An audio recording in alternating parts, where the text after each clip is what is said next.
దేవరాగం జ్ఞానయోగం వ్యాసపీఠం బహువేదశాస్త్రం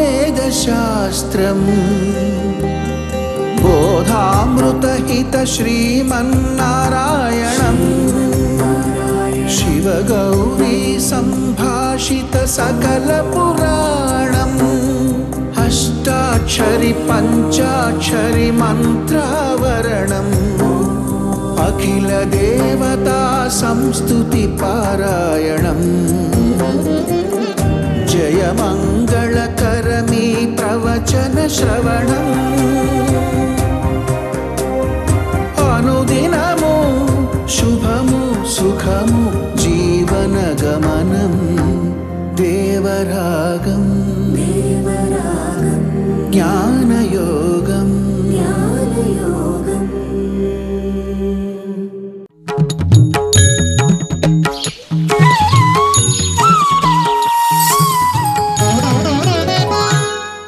ఆపదామపహర్తారం దాతారం సర్వసంపదాం లోకాభిరామం శ్రీరామం భూయో భూయో నమామ్యహం. జై శ్రీమన్నారాయణ. ప్రియ భగవద్బంధువులారా,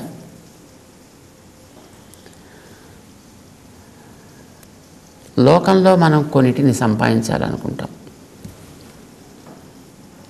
కానీ మనం వాటిని సంపాదిస్తామా, అవి మననే ముగిస్తాయా తెలియదు.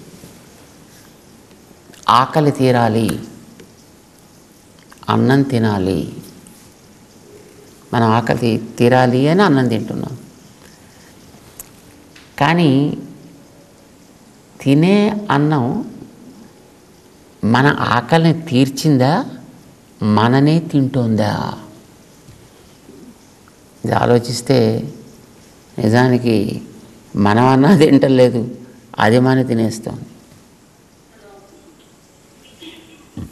భోగాన భుక్తా వయమేవ భుక్తా.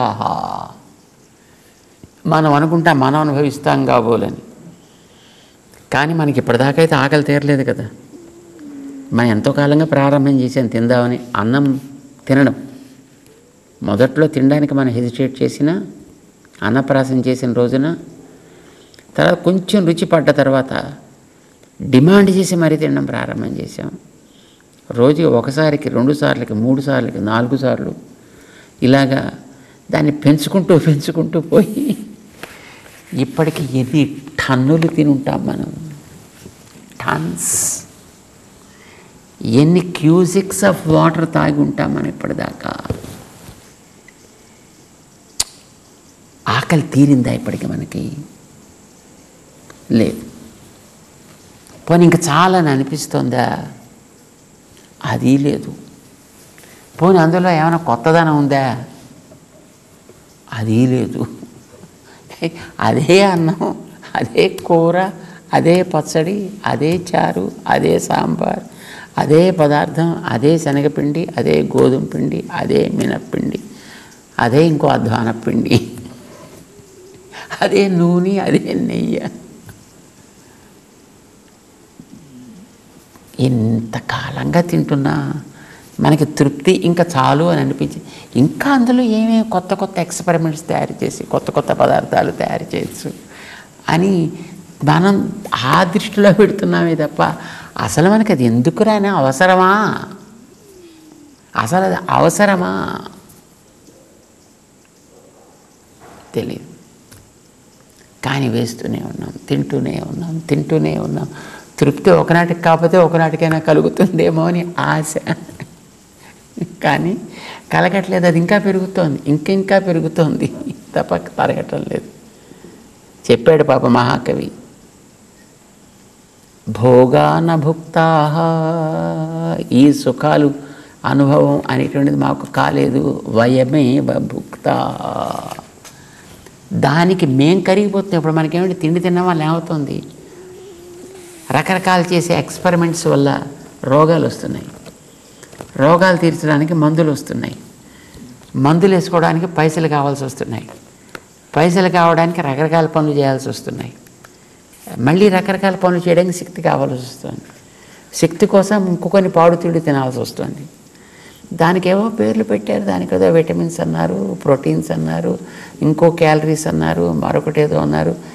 ఎన్నెన్ని పేర్లు చెప్తున్నారో అవన్నీ సంపాదించాల్సి వస్తుంది. మళ్ళీ అసలు తిండి ఆగలేదు సరికదా, ఎక్స్ట్రా తిండ్లు మళ్ళీ దాంట్లో చేరాయి.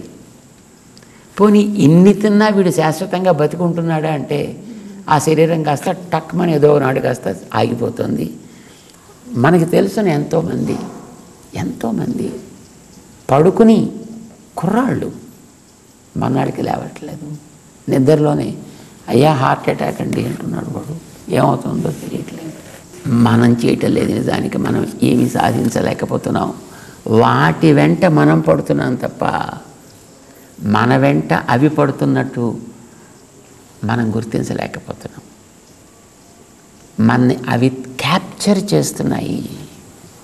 బాహ్య స్పర్శలు అనేవి, బాహ్య స్పర్శలకి మూలాధారాలైనటువంటి మన చుట్టూ ఉండేటువంటి విషయాలనేవి మనని లాగిపారిస్తున్నాయి తమ వైపు.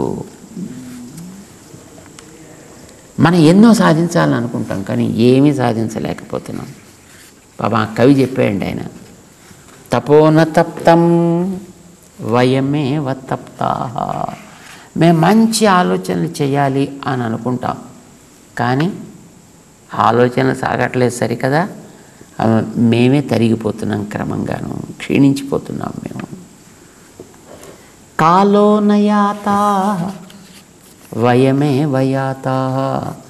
కాలము గడవటం లేదు. ఏం చేస్తాం, కాలం గడిచిపోతుందండి అంటాం. కాలమా గడిచేది? కాలం అలానే ఉంటుంది. మనం గడిచిపోతున్నాం. మనం ఇంత ఉండేవాళ్ళం ఇంత అయ్యాం, ఇంత ఉండేవాళ్ళం ఇంత అయ్యాం, మళ్ళీ అంతవాళ్ళం మళ్ళీ ఇంత అయ్యాం. దీన్ని వదిలిపెట్టి ఇక్కడి నుంచి మళ్ళీ పలాయనం చెత్తగించాం మనం. వయమే వయాతాః. కాలం అట్లానే ఉంది. నేల అలాగే ఉంది, సూర్యుడు అలాగే ఉన్నాడు, చంద్రుడు అలాగే ఉన్నాడు, నక్షత్రాలు అలా ఉన్నాయి, గాలి అలా ఉంది, భూమి అలా ఉంది, నీళ్ళు అలా ఉన్నాయి, నిప్పులు అలా ఉన్నాయి. వయమే వయాతాః. మనం మాత్రం పోతున్నాం దాంట్లోంచి. కోరికలు ఇంకా ఇంకా ఇంకా పెరుగుతున్నాయి. తృష్ణాన జీర్ణ వయమేవ జీర్ణా. కోరికలు ఎప్పుడే ఇంకా చాలని ఎప్పటికీ అనిపిస్తున్నాయండి. మనం రకరకాల కోరికలు అనుభవిస్తున్నాం కదా, ఇంకా చాలు అని ఎంత వయసు వచ్చినా పోనే చాలు అని అనిపిస్తున్నాయా? వయమేవ జీర్ణా. మనమే క్రమంగా నశించిపోతున్నాం. ఎందుకంటే ఇవి అందిస్తున్న కొద్దీ ఇంకా ఆరని మంటల్లా పెరుగుతున్నాయి. మనకి మహానుభావులైన పెద్దవాడు చెప్పారు, హవిషా కృష్ణవర్తమేవ భూయేవ అభివర్ధతే నజాతు కామానాం ఉపభోగేన శామ్యతి. మన కోరికలు తీరిపోతాయి. ఇంకేముందండి, సరే ఈ ఒక్కరోజుకి 2 గులాబ్ జామున్ తినేద్దామండి, పర్లేదు. షుగర్ కంప్లైంట్ డాక్టర్ చెప్పాడు, కానీ ఈ పూట పాపం చేశారు కదా ఇంట్లో వాళ్ళు, బాధపడ్డం ఎందుకు కనుక ఇవి 2 తినేద్దాం, రేపటి నుంచి పక్కా సిన్సియర్గా ఉందాం అనుకుంటాడు. ఇవాళకి తినేస్తాడు వాడు, రేపటి నుంచి ఉంటాడు వాడు. ఇలాగ మనకు కావలసినటువంటి మనలో పెరిగేటువంటి కోరికలు అన్నింటికీ కావలసిన పట్టుకొచ్చి వేస్తూనే ఉన్నాం. వేయడం వల్ల ఆ కోరికలు తీరాయా అంటే లే.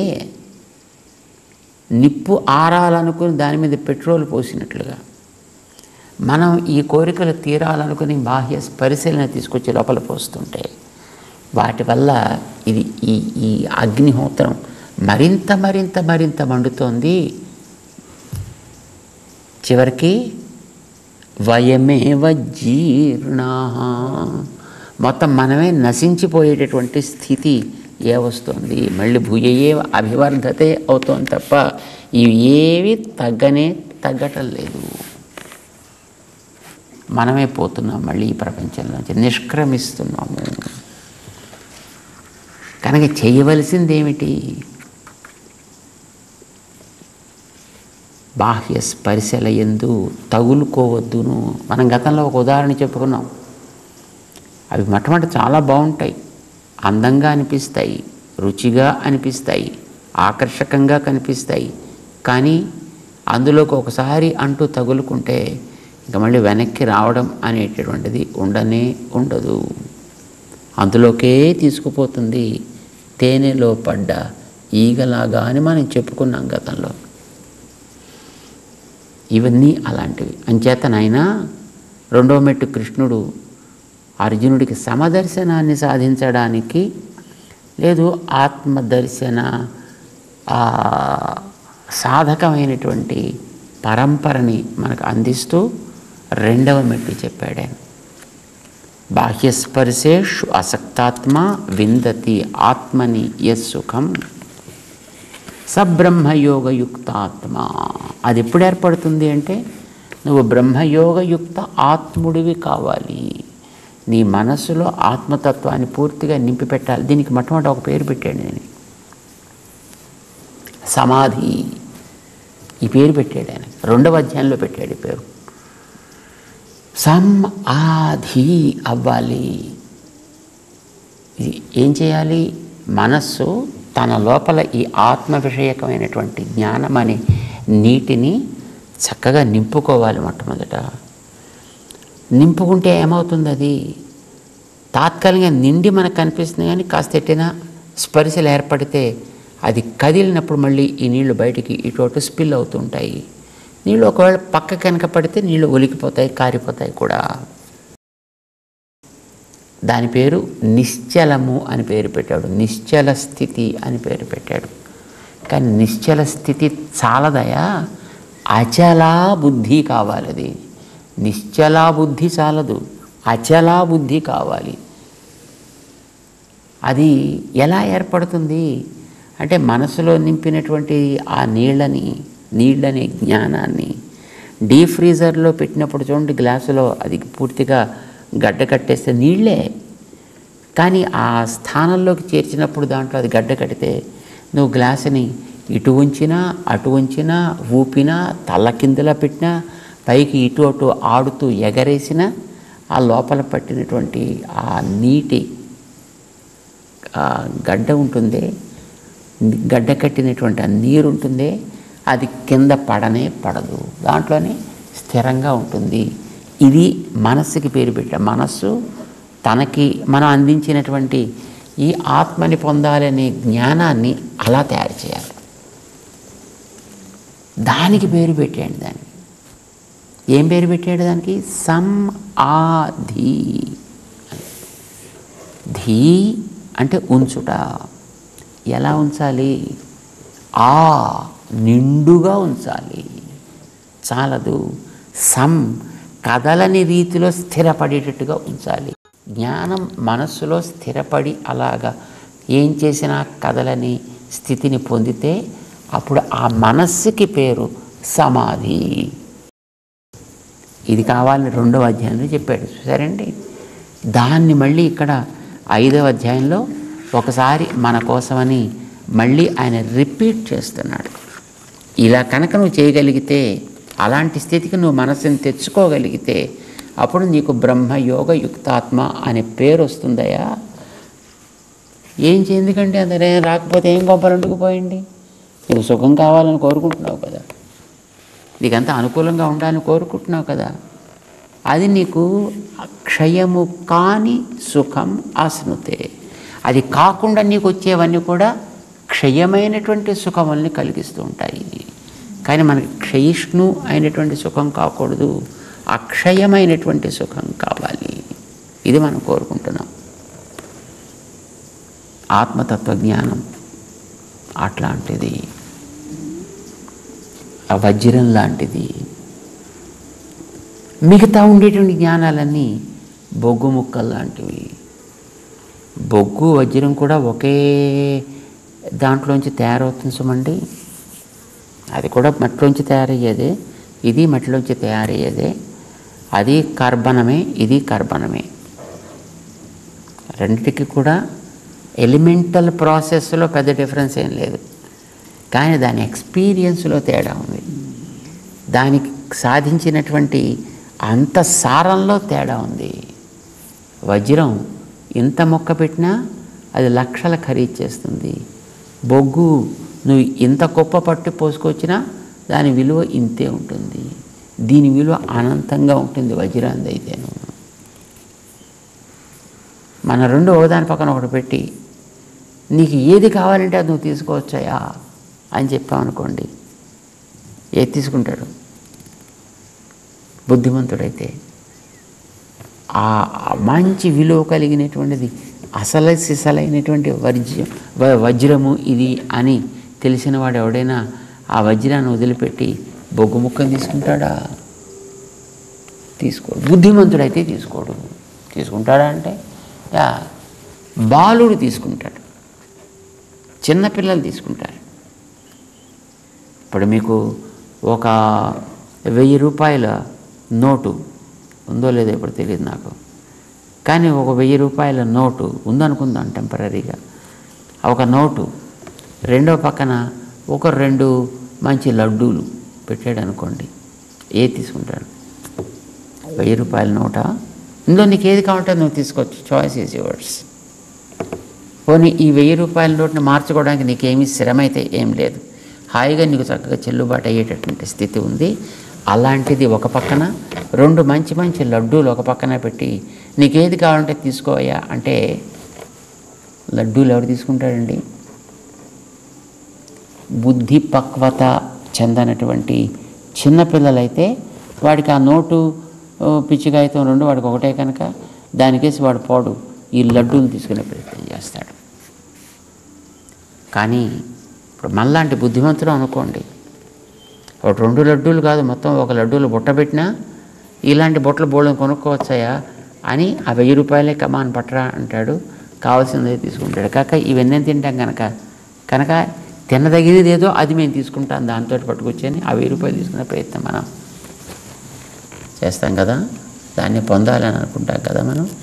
విలువ తెలిస్తే కనుక, విలువ తెలియని వాడికి అది అలాంటి తీసుకుంటాడు. అందుకోసం అలాంటి వాడు పసివాడు, జాలి తలచినవాడు, కృపణుడు అంటారు అలాంటి వాడిని.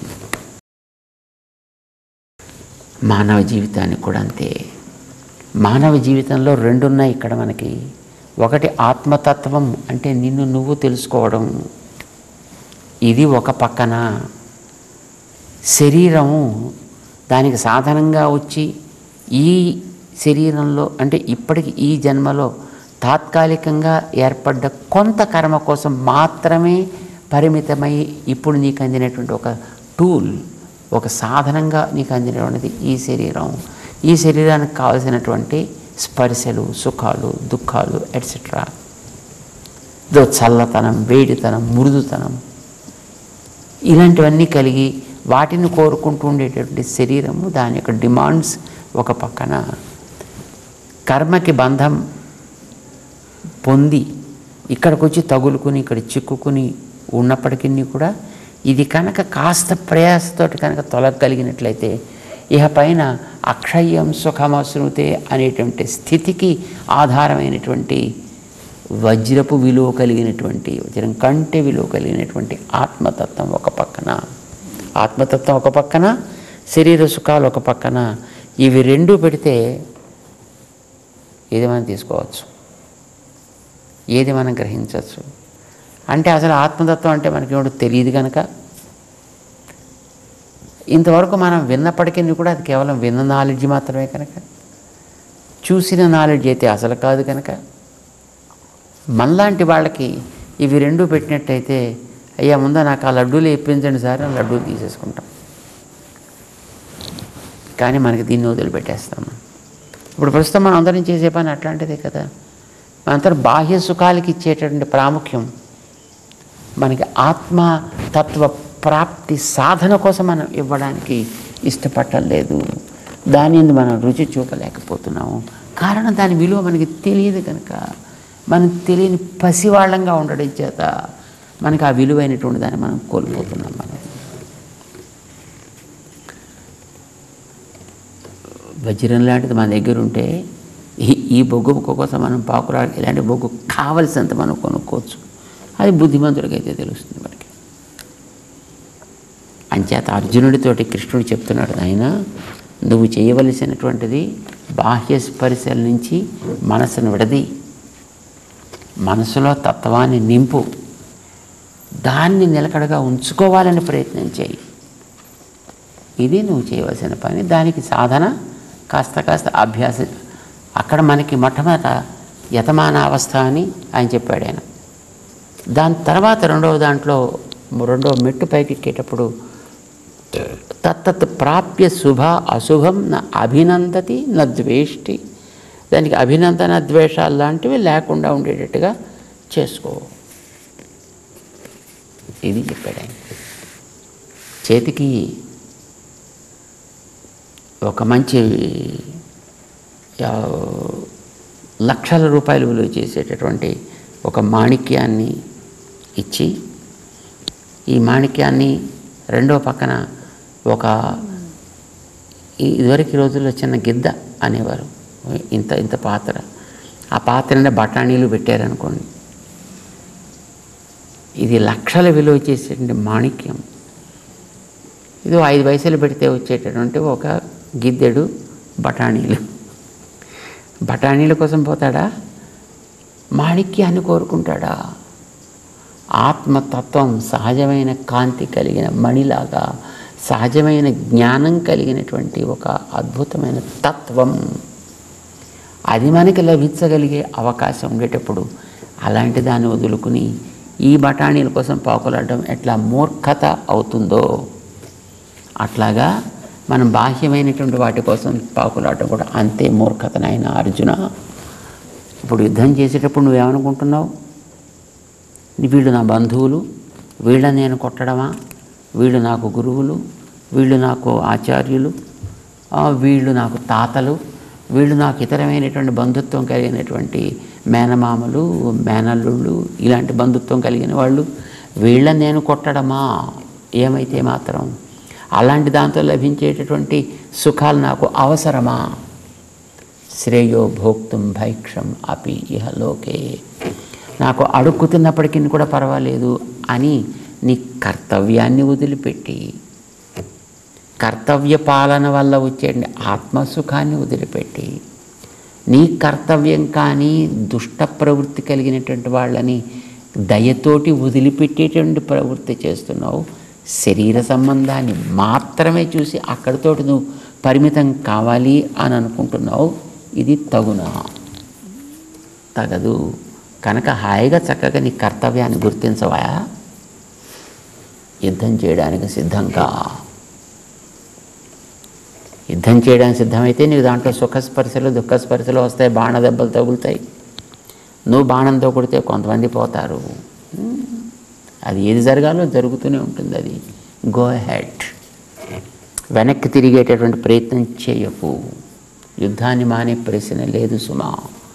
ఏమైనా అర్జునుడిని కర్తవ్యం వైపు నడిపించాలి. చాలామంది భగవద్గీత మనకి విన్న తర్వాత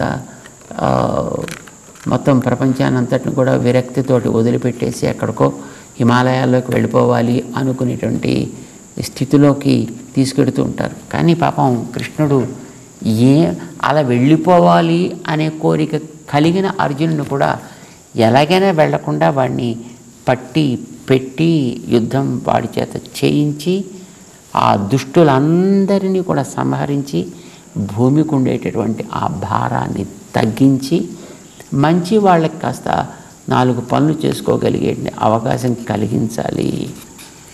తద్వారా కర్తవ్య నిష్ఠని లోకంలో స్థాపన చేయాలి. కర్మ అనుష్ఠానాన్ని ఆచరించే విధానాన్ని చెప్పాలి. అయితే చేసే కర్మ ఆచరణ తన పాపాలు పోవడం కోసం అని ఆచరించకుండా భగవద్ ఆరాధనగా ఆచరించగలిగేటట్లుగా చేయించాలి. అందుకోసమే మయి సన్యస్య మయి సన్యస్య అని గతంలో కిందటి అధ్యాయంలో ఆయన పదే పదే చెప్పుకోవడం జరిగింది. మన్మయాః మాముపాశ్రితాః బహవః పూతాః. నీకు ఒకటి కాదయ్యా, బోళ్ళంతమంది ఉన్నారయ్యా ఇట్లా చేసి తరించిన వాళ్ళు. తెలుసుకుని నువ్వు కూడా అట్లా చేసే ప్రయత్నం చేయను ఆయన అని కర్తవ్యం వైపు నడిపించే ప్రయత్నం చేశాడు ఆయన. చేత కర్మాచరణ చేయాలి, పుణ్యపాప నిర్మూలన కోసం చేయకండి. ఇది భగవంతుడికి మనం అర్పించే ఆరాధన అని చేయండి. భగవద్ ఆరాధనగా కర్మాచరణ చేయాలి. దానికి తగ్గట్టుగా జ్ఞానాన్ని వాడాలి. శరీరాన్ని అలాంటి కర్మాచరణ సాధనంగా గుర్తించి దీన్ని వినియోగించాలి. అందుకే అర్జునుడు భగవద్గీతోపదేశం పూర్తయిన తర్వాత పారవేసినటువంటి ధనుర్బాణాలను మళ్ళీ తీసుకుని యుద్ధానికి సిద్ధపడ్డాడు. ఇప్పుడు భారం అంతా కృష్ణుడి మీద పెట్టాడు, ఆయన నడిపించినట్టుగా నడవాలి అని. మనకు కూడా అదే కర్తవ్యం. కర్మాచరణ చేయాలి, బాధ్యతలు నెరవేర్చాలి, భగవద్ ఆరాధనగా వాటిని చేయాలి. మధ్యలో వచ్చేటువంటివి ఏవైనా ఉన్నప్పటికీ కూడా వాటిని జాగ్రత్తగా మనసులోకి ప్రవేశించకుండా వాటికి తగ్గట్టుగా మనం ప్రవర్తిస్తూ వాటిని సర్దుకుంటూ ముందుకి సాగాలి. మిగతావి తట్టుకుంటూ జీవితంలో ముందుకి సాగాలి అని 5వ అధ్యాయంలో ముందుకు తీసుకెడుతున్నాడు. విని తెలుసుకునే ప్రయత్నం చేద్దాం. జై శ్రీమన్నారాయణ.